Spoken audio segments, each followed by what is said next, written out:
This video is kindly brought to you by Squarespace, the all-in-one platform to create a beautiful online presence. Hi, my name's Janelle and welcome back to Rosery Apparel. In this video, I am so excited to be sharing my spring sewing plans. As I'm sure you know if you've been watching my videos for a while, spring is the time of year when I'm most inspired to sew, and I have so many fun projects planned for the coming months I'm so excited to share with you today. I also have a pile of beautiful fabrics next to me that I'm excited to talk you through as well. And where's my phone? There it is.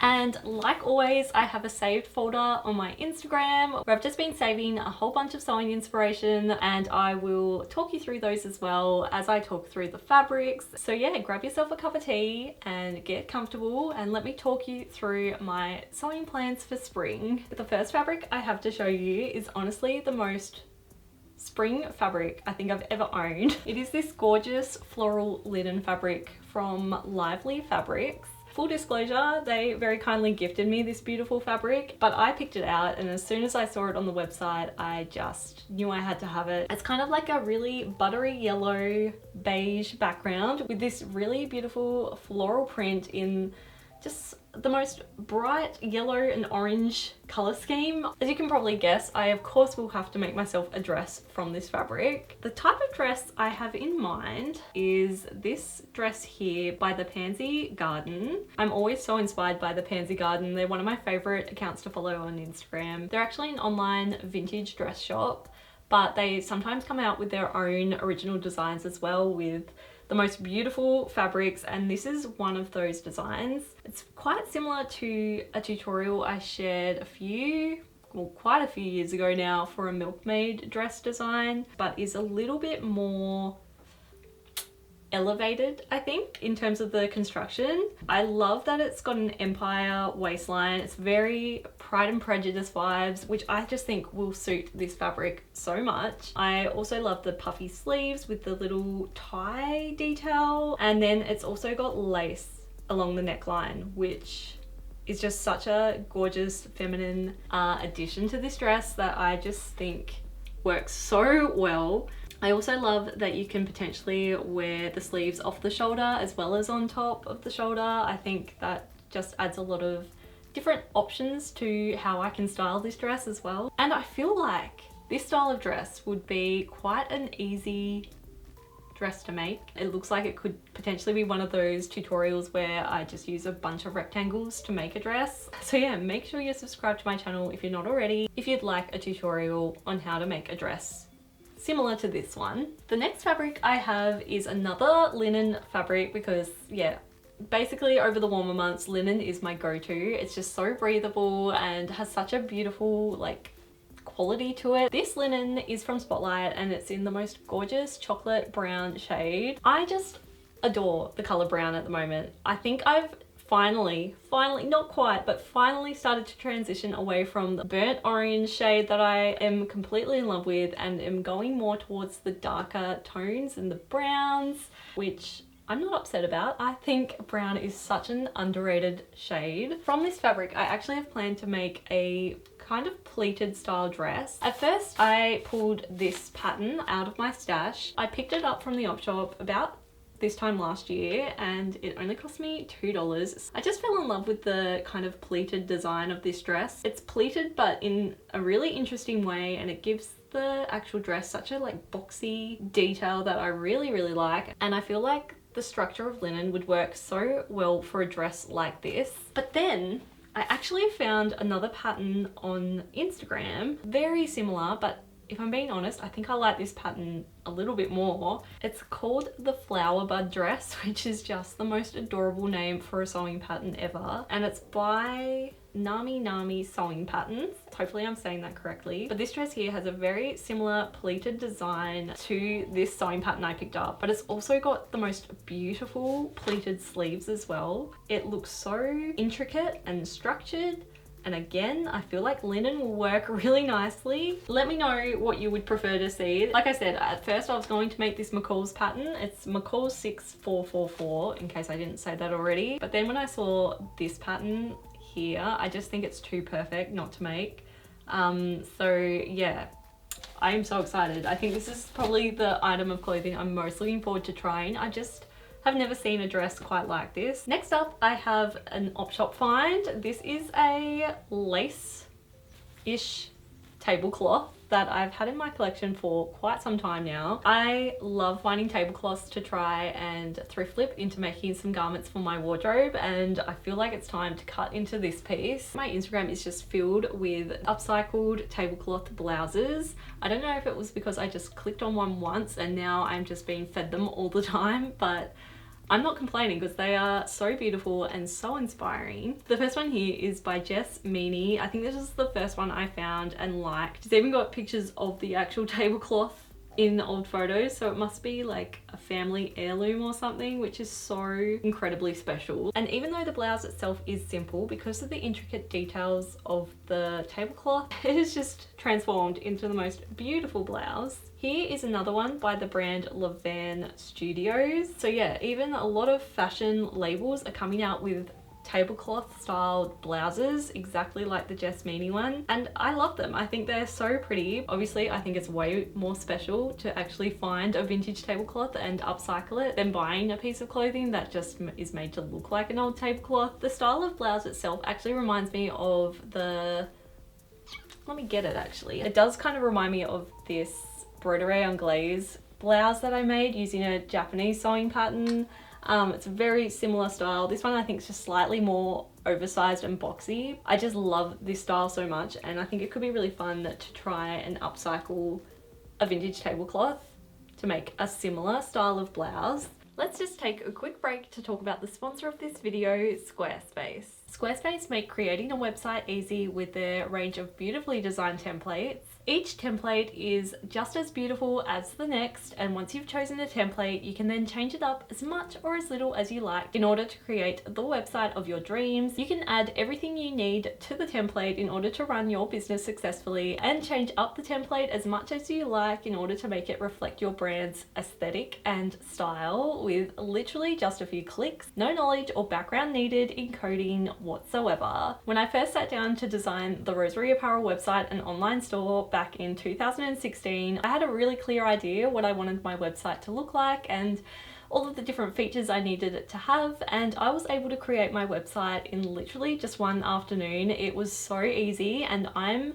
honestly not very tech savvy at all, and I feel like if I can do it, literally anybody can. And if it wasn't already easy enough, Squarespace now have a really exciting new resource called Design Intelligence, where they've combined AI technology and their years of experience creating beautifully aesthetic websites to allow you to build your dream website from the ground up. Simply answer a few design prompts and some questions about your business and what you need your website to have, and Design Intelligence will create a website that is perfect for you. So if you'd like to create a website of your own, then I totally recommend you go and check out Squarespace using the link in the description below this video, and take advantage of their free trial so you can test out just how easy it is to use for yourself. And then when you're ready to launch your beautiful new website, head to squarespace.com/roseryapparel for 10% off your first purchase of a website or domain. Thank you so much, Squarespace, for sponsoring this video and for being such an incredible supporter of my channel. Next, I have another secondhand vintage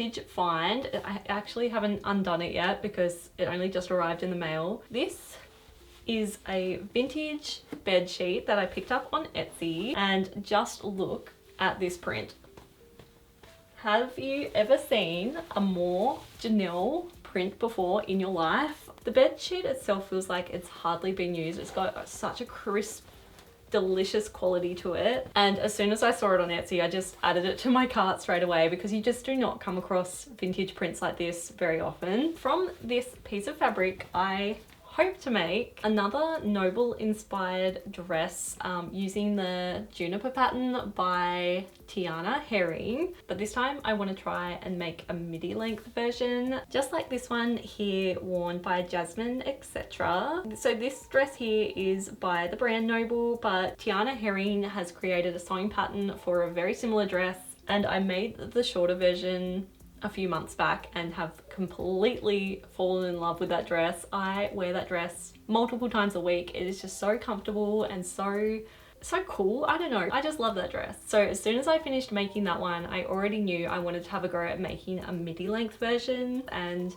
I feel like in this retro bedsheet, it could be such a vibe. So the juniper dress is a collared dress with a zip up front and an elasticated section at the back, so it kind of cinches in exactly where you want it to. And I just think a midi length version would be so fun to make and so fun to wear as well. This noble dress actually has the zip going from the very bottom of the dress to the top, which it's going to be hard to find a chunky zip like that. I know I can buy zips by the meter from Spotlight, but I don't think they're going to like have the chunk value I'm looking for. But to be completely honest, I think I do like the zip not going all the way to the bottom of the dress. I haven't really thought about it yet, so I need to think about that a bit more, but either way, the midi version is so cute. It's such an easy and comfortable dress to wear, but just makes the most impactful outfit. And yeah, I don't know, I think out of this fabric, it would just make for such a unique dress and such a interesting piece to add to my wardrobe. This next fabric is one that I've had in my stash for quite a while now, at least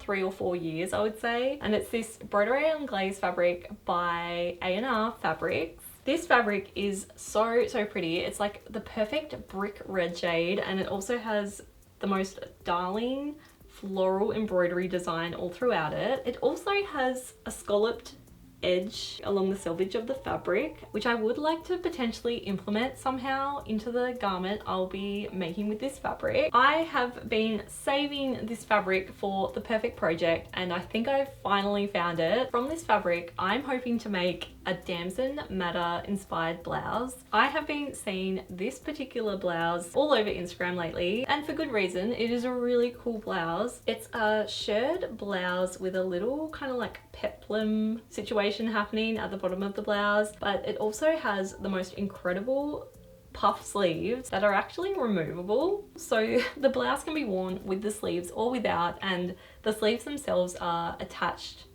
using some little ties that you can tie up into a bow, which I think is the cutest little detail ever. Obviously the red color of this blouse reminded me I had this fabric, and I was like, I think I need to have a go at making this blouse for myself. Here is a little video of it as well. They actually even sell matching skirts so it can look like a dress combo, which I love that idea. I'm not entirely sure how to go about making it yet, especially with that removable tie-up sleeve detail, but I'm really excited to give it a go, and we'll for sure be sharing a tutorial for this project as well, so stay tuned for that. The next fabric is another one I have shared in the past, I'm pretty sure, but I just haven't quite gotten around to cutting into it yet, and that is this beautiful floral crepe fabric. The reason I haven't cut into this fabric yet is because it is very sheer.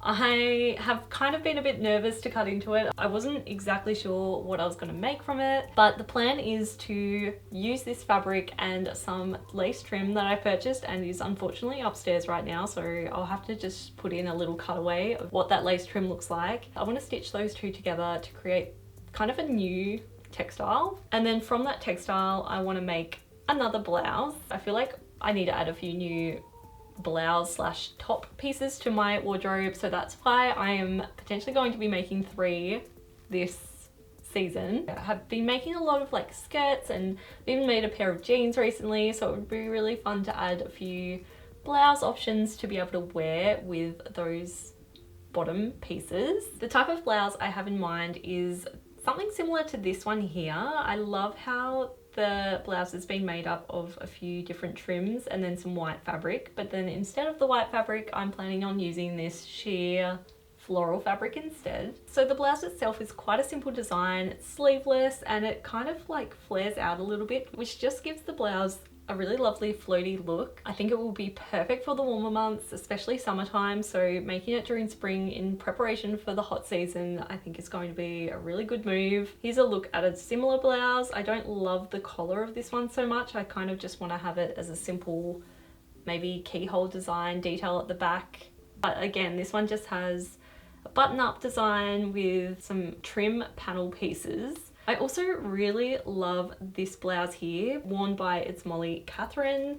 I just again love the use of trim in this blouse and how it's kind of created such an interesting design feature on the front of the blouse. Something like that could be really cool as well. I'm keen to just experiment a little bit and use the trim to come up with a really pretty design that will work well with this fabric and yeah, make a beautiful summery blouse from it. And the last fabric I have to share with you is one that I didn't actually get around to cutting into during winter. I did share it in my winter sewing plans, but I ended up going down a different path with what I had in mind. The fabric is this terracotta denim that I picked up from Spotlight. Anyway, in that video, I talked about either making a denim dress or a pair of denim jeans. Turns out I decided to not make a pair of denim jeans from this fabric because I ended up finding this gorgeous floral denim, and how could I pass this up? Like, I had to make my dream pair of jeans from this fabric. So I'm really happy with that decision because yeah, that means now I can have a go at turning this fabric into my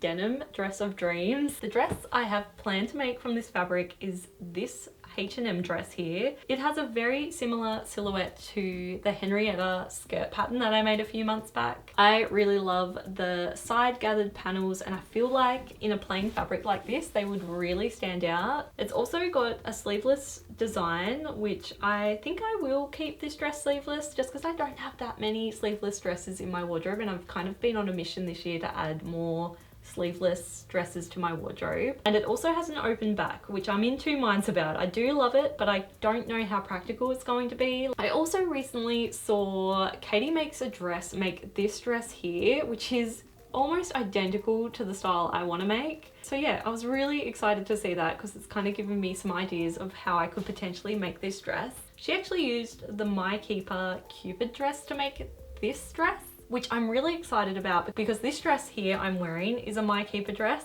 and I am completely obsessed with it. Here is a look at the Cupid dress. So obviously the original Cupid is quite a mini dress, which I also love and would potentially love to make that version one day as well, but I obviously want to make a midi length for this dress. So yeah, I'm thinking of having a go at pattern hacking the Cupid dress, just like Katie Makes a Dress did. So yeah, that is definitely going to be a bit of a journey, but I'm excited to give it a go. I'm really keen to make a dress from this denim. I also got an email from one of you lovely viewers who had used some denim from Spotlight in the past to make a pair of jeans, and the denim itself just wasn't very good quality. And I'm so glad you got in touch and told me about that because I would have been devastated to have made a whole pair of jeans and gone through all of that effort only to have the denim not hold up as well as it should. I feel like a dress doesn't have the same amount of wear and tear as a pair of jeans does, so I do feel comfortable making a dress out of this fabric.